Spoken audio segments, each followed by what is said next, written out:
you say?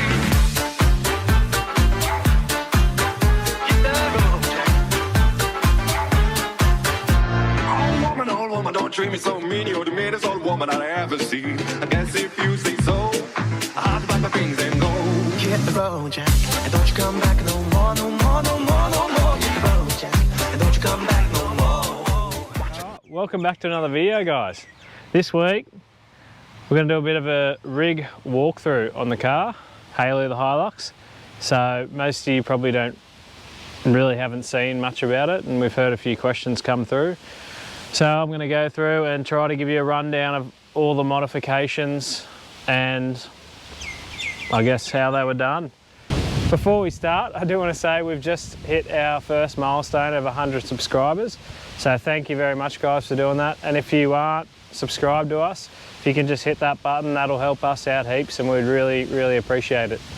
One thing I want to add to the people who've been following us along, that all the modifications that are on here, or 90% of them, were already done before we decided to travel. I think most of them you wouldn't need travelling as a necessity and we could get away without, but I already spent the last 5 years previous to that building this car up and changing everything, and I've pretty much changed everything on it twice as we settled in and get used to it. But most of it was already done before we decided to go travelling full time, so it's not needed, but it's just what we had to work with. Another thing I want to add, I'm going to try and cover almost everything on the car. There is a lot of it, and a lot of it may not interest everyone, so I'll try to move through it as quickly as I can, but we'll put in markers at the bottom of the video or in the description with each section of the car, so if you want to flick forward and just see the section, whether it be the canopy or the engine bay or the front, whatever, we'll put markers in the description so you can flick straight through that. First off, we will start, I'll try to work my way around, I guess. We'll start up the front end. You got the ARB Deluxe Bull bar, which we put on last year. You got the Stedi Type X Pro spotlights. Got the GME 6.6 decibel aerial and the Stedi fog lights and Stedi headlight upgrade. We've also got just the King's 12,000 pound, one of the older winches in there. We will be swapping that out when it does die, but as from the last couple of years, it's been pretty bulletproof, which I don't like saying about King's gear. But so underneath we've got the fat bars, bash plates and ARB radiator support recovery point. Also I've changed out the grille to the panel house Bentley grille and just used the original Toyota symbol painted black. So that pretty much for the front end. Apart, we've got the Safari snorkel on the side. Let's move on to tyres and suspension. So for tyres, I'm running the Maxxis Razors mud trains. They are 285 7017s, just with the imitation bead locks from King's. As for suspension, I've got Cal-Off Road SPC upper control arms. We've got the Fat Bars diff drop under there, and also the suspension kit I've got over the car is the Lavelle's 3.3 tonne GVM upgrade, which I chose out of the options we had. That was the best, I feel. It is a bit of a rough ride, but it's the only way we could get around carrying so much weight. So that's it for suspension, I think. Also to add, these are the Cut Snake slimline flares, which they still hit with the tyres, but I've had to cut away a fair bit of it to fit these tyres. Also, I've had to do the body mount chop to try and clear them, and it also has a 1-inch body lift from Lux Lifts. One thing I've forgotten to add, I have upgraded the front brakes to the 120 series Prado brakes. So that is an upgrade from a 279mm disc to a 338mm disc.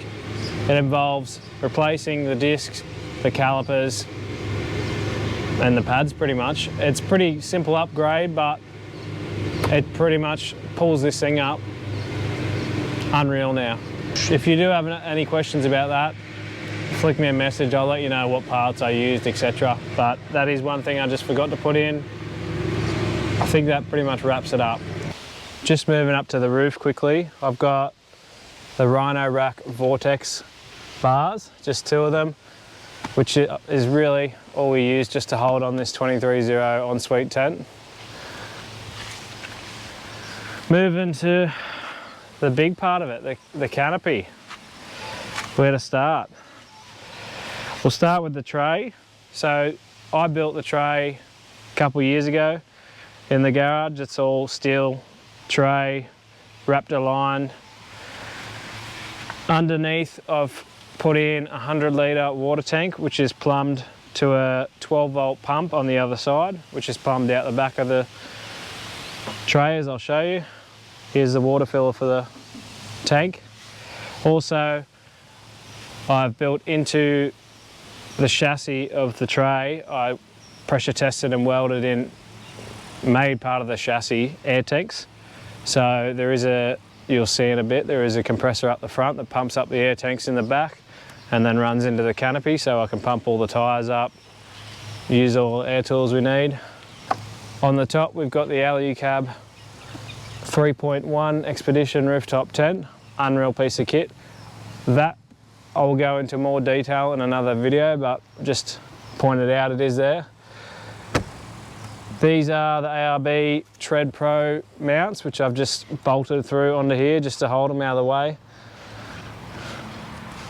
Coming up the back here, spare tyre on the back, which I've made a custom mount to bolt to the canopy. It is pretty easy to get off. Just got the Bush Ranger rubbish bag, front runner gas bottle holder on the back, and just a little light which runs into the canopy. Here is where the water comes out off the 12-volt pump.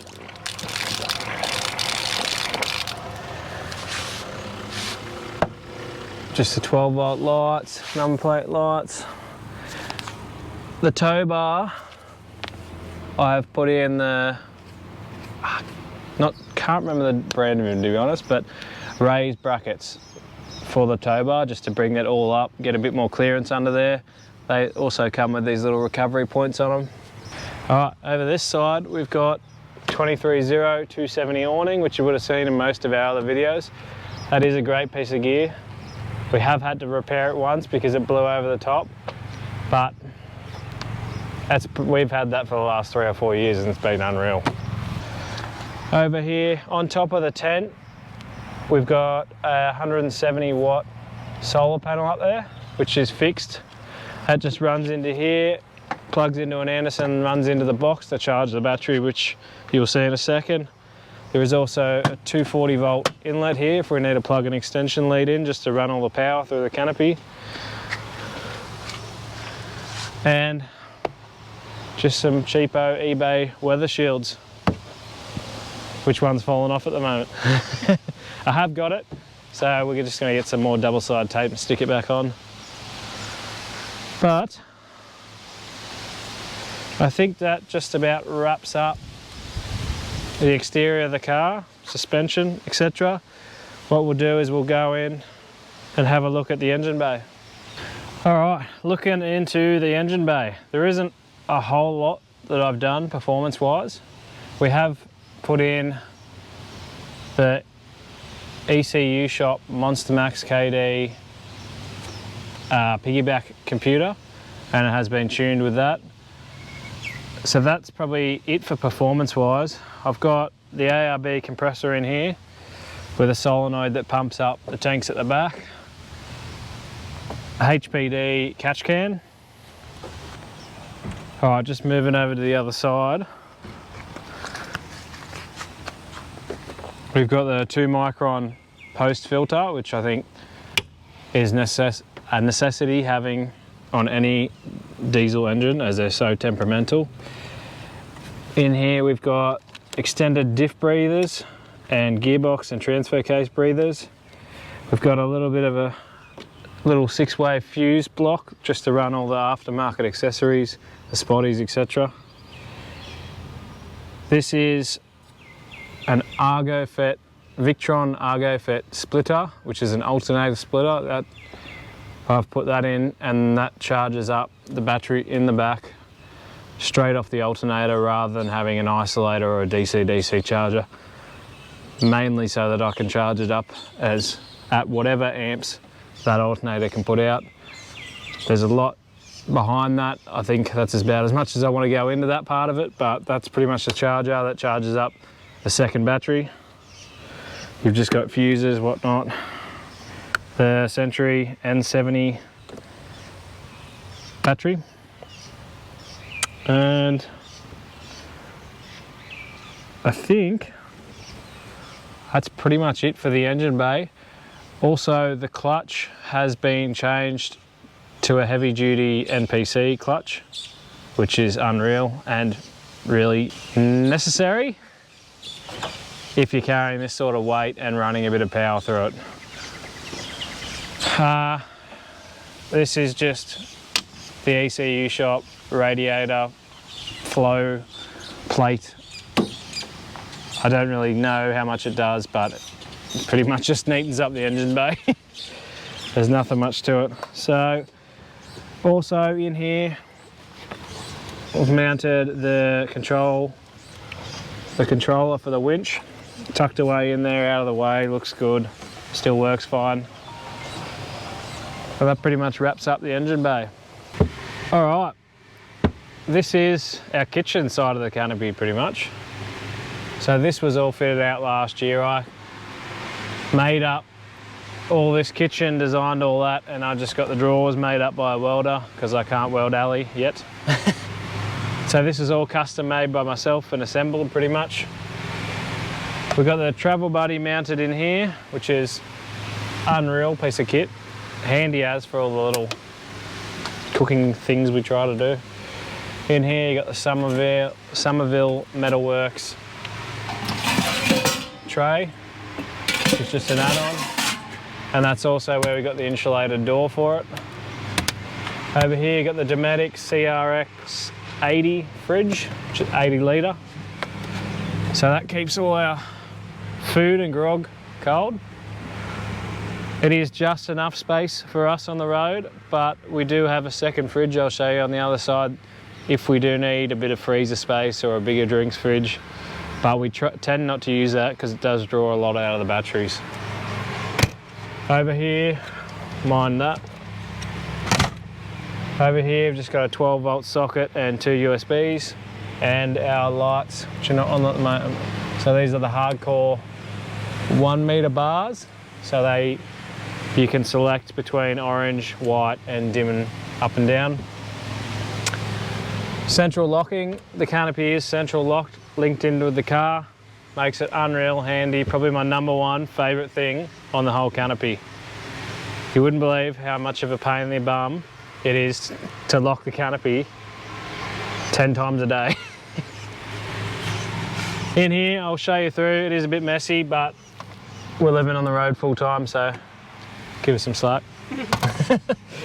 This is a bit of unused space that we had in the kitchen, so we're just sort of using it as a pantry at the moment. It is a bit messy in there. That's what happens when you go forward driving, everything flies everywhere.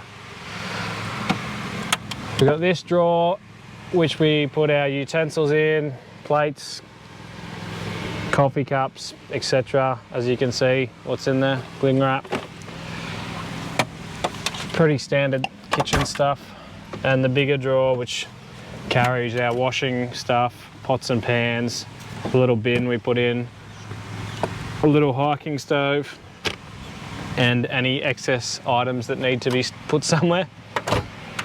And favourite part of the kitchen, the pantry, which is unreal and makes it so easy because you can just see everything there, you're not pulling everything out to get to it. That was probably the best bit in the kitchen.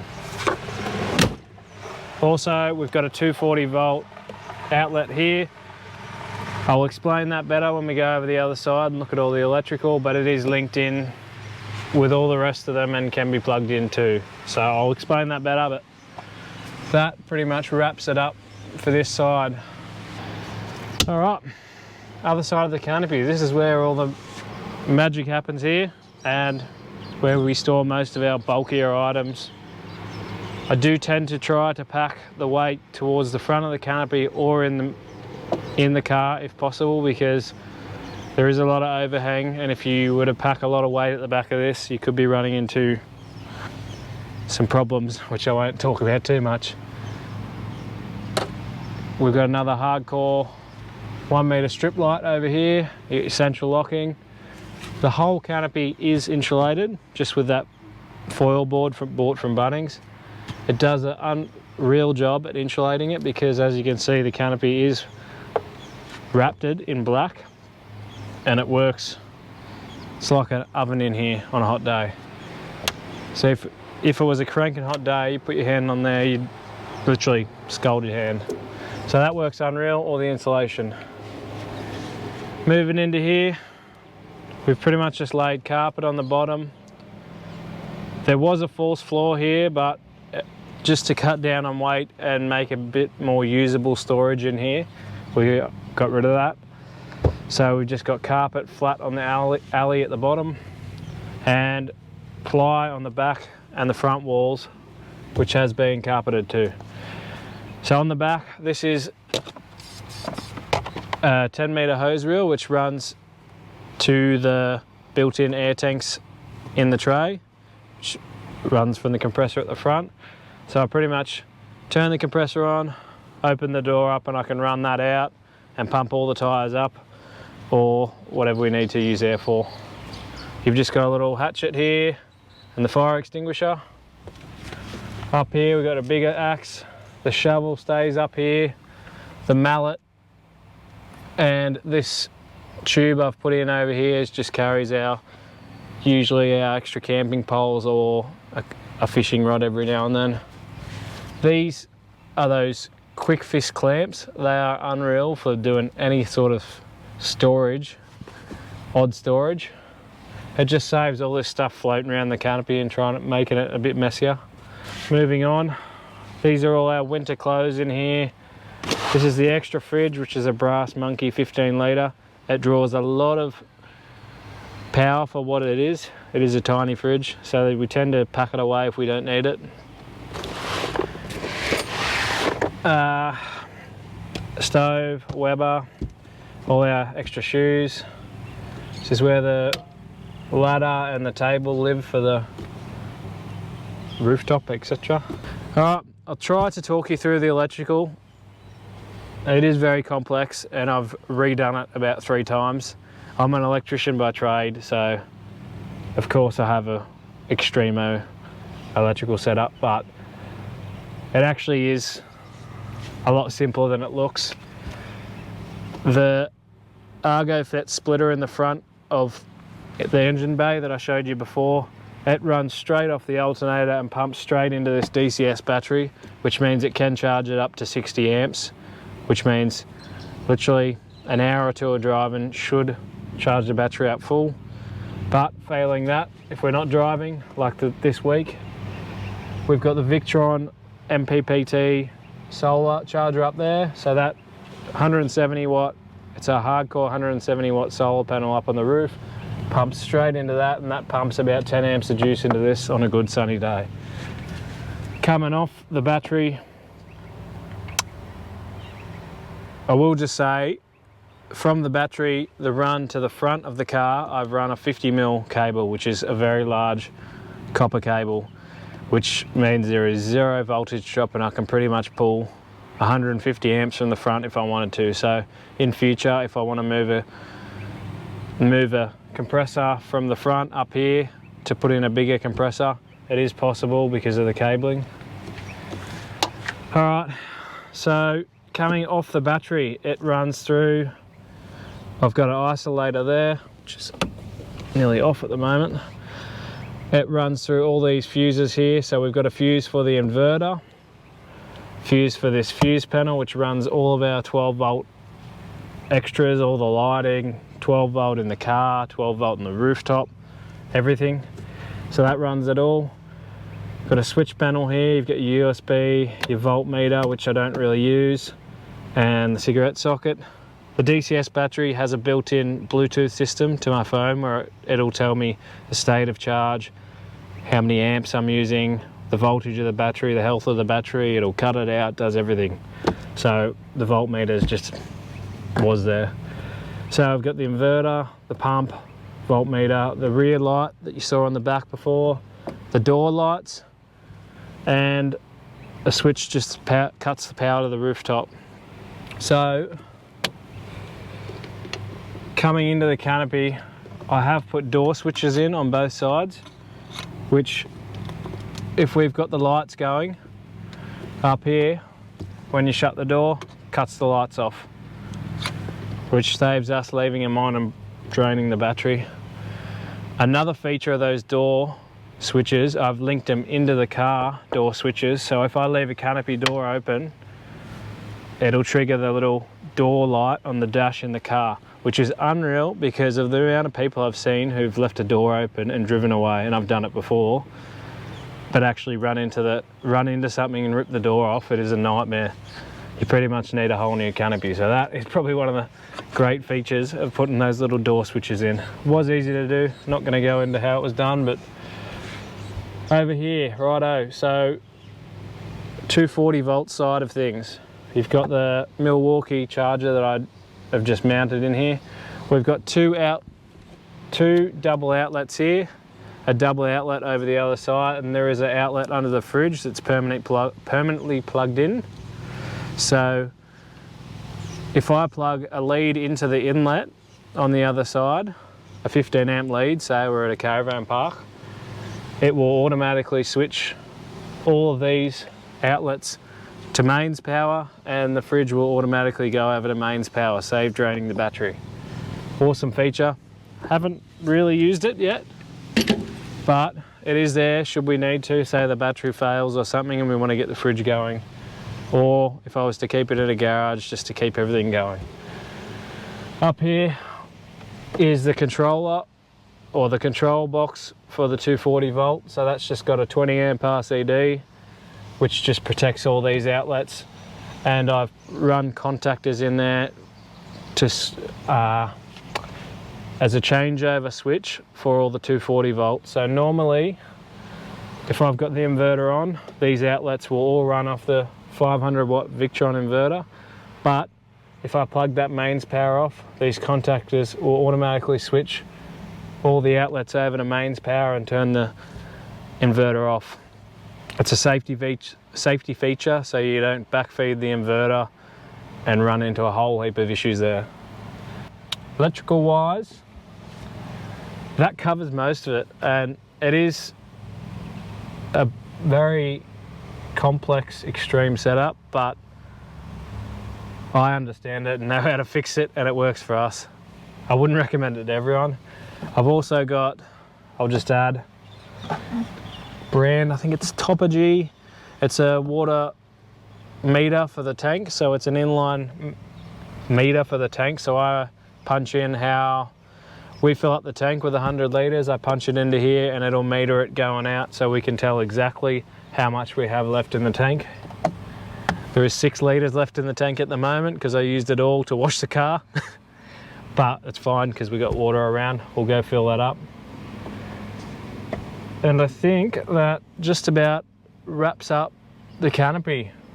There is a lot going on, and I've tried to move through this quickly as to keep everyone interested because there is a lot going on in this car, but I hope I've covered everything. And if I have missed something that you do have a question about, just leave a comment below. I'm happy to go over it or answer it, or if you want to know any more about the electrical, happy to go through that with you. Just flick us a message.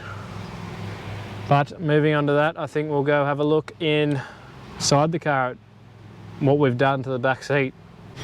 All right, back seat wise, looks a little different to what it would normally look like. We pulled out the back seats because we're traveling full time. We don't use them, we don't need them. They're extra weight. So I built this custom shelf to fit in. It mounts off the same brackets as the seat, but it gives us a lot more usable space in here. So that's where we stack our 3 clothes boxes. I get 3, Brooke gets 3. We keep all our clothes in here. These big black boxes carry all of our toolage and spare parts. So pretty much we've got 1 full box of tools, weighs a ton, and a full box of spare parts, a full box of recovery gear, and a full box of just bits and bobs. I've put these in the back seat because I've tried to keep as much weight forward as I can to even out the car. So by putting them in here, trying to keep the weight forward, we take the risk of a snapped chassis out of it.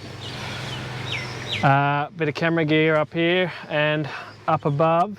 We'll give you a better view in a second, but we've put in a roof net that was just pretty sure a $15 job off Amazon. So that's just a little bit extra storage. Underneath, we try to keep all the stuff that we don't really use that often. It's a good handy spot for it as it's out of the way. You're not trying to pull it off everything to get everything out to get to it, etc. Blah, blah. We'll go around the other side and have a look at the other side. It's pretty similar. All right, over the other side, this is Brooke's side. It's pretty much the same setup. We've got the 3 closed drawers and the spare part boxes behind. There's also a little bit of room here where we store our toiletries and shower bags.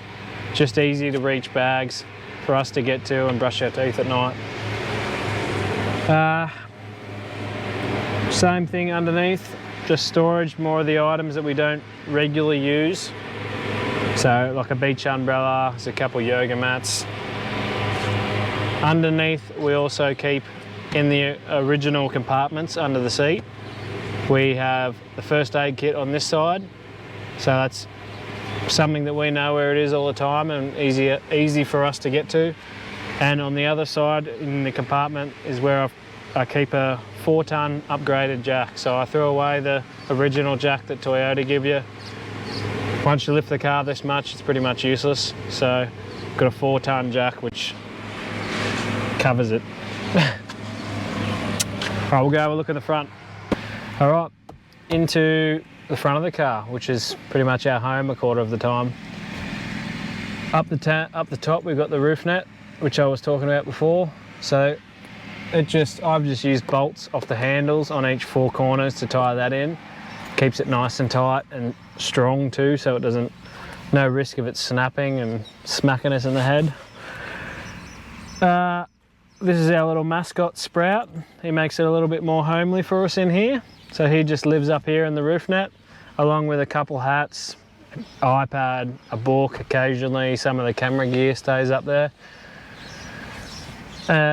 Over here on the windscreen we've got our GoPro mount, which we use for a lot of our shots. Just a cheapo dash cam, which catches a lot of the stuff we see on the road. Up here, you will have noticed, I removed the rear vision mirror. That's because it's pointless having a big black canopy on the back. You can't see anything out of it. So instead, I've modified the mount to fit a HEMA HX2 up here. So that makes it quite easy for us to keep track of where we're going and look at all the off-road maps. It's a handy use for the spot up there. For the head unit, we've upgraded it to the Kenwood unit. So this allows us to use CarPlay and pretty much all your other standard head unit features. It is an Unreal unit because it actually fits the Toyota cutout, which is normally bigger, and a lot of the standard head units don't fit it. So this is a good unit. All right, so I don't know if you can see there, but this is just the EDS engine scanner. A little cheaper, but it does the job. It helps me keep track of a couple of the temperatures, anything I need to know about the engine. If a code comes up, I can clear it through that. It is a handy little bit of kit. I think it is only about 80 bucks. I think it's worth having if you're going to do any sort of remote stuff. All right, down under here, I've just got the ECU shot throttle controller. which is a handy little piece of kit. All right, so down here at the switch panel, so we've got a 12-volt cigarette socket, which I've run off the dual battery, which means that we can charge our phones while the car's turned off. Unreal having one of them in here. We use it all the time. On the other side, you've just got your standard 12-volt socket, which runs off the car when it's running. We've got a switch for the winch isolator, a switch for the spotties, a switch for the fog lights. I think that's your demister, and a little plug for the UHF just to neaten things up a bit. So our Uniden UHF just plugs into there. We're good to go to do any talking we need to do on the CB. I also carry a little handheld CB, which is awesome for when you need someone spotting you on the tracks or you're going to spot someone else. It's just a handy thing to carry. And over the other side, on this other switch panel, which is a bit hard to see for you guys, we've got the switch that controls the air compressor and the rear tank at the back. And that, just before we wrap it up, these are just some neoprene seat covers, which I think we got off My Car Seat or something. My custom car. My custom car. So they're pretty good. They're a lot comfier on your back, especially if you're a bit sweaty. We did have canvas seat covers, but you tend to stick to them and they're not very nice. These are a lot comfier and they protect the original seats. All right, I think that just about wraps it all up for the Luxy. I hope I've covered everything. If I have missed something or you do have a question about it, leave a comment below and we'll do a future Q&A or flick you a message back and answer that. And if you did like the video, if you could subscribe to us, that'll help us out heaps and keep you in the loop for any future videos we have.